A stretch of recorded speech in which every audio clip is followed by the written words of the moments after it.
stato questo incontro questa mattina dell'ufficio di presidenza con la presenza del presidente Giorgio Del Negro e di Rita Busetti, vicepresidente vicario, con il responsabile della FISM regionale,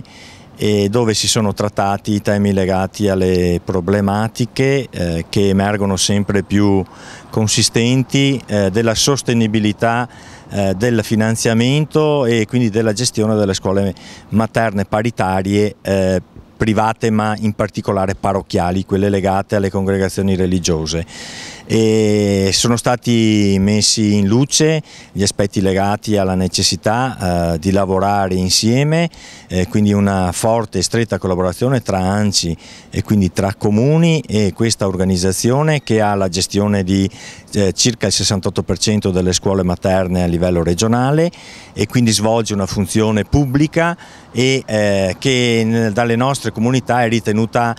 prioritaria. È un servizio che va ovviamente sostenuto e quindi oltre a quello che già fanno e che è molto ovviamente i comuni, bisogna cercare assieme alla Regione di mettere in moto tutte le sinergie per favorire ulteriori finanziamenti a sostegno di questa attività scolastica ed educativa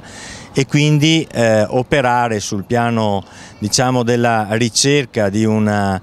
conciliazione, una strategia dal punto di vista del reperimento di risorse, rimpinguamento di contributi da parte dello Stato e far capire anche sul piano nazionale che questa specificità veneta risponde a esigenze molto forti del territorio, perché oggi le famiglie hanno bisogno del sostegno non solo educativo ai fini scolastici, ma anche educativo e di crescita dei nostri ragazzi, dei nostri bimbi, attraverso questa esperienza fantastica che viene svolta appunto dalle scuole paritarie parrocchiali,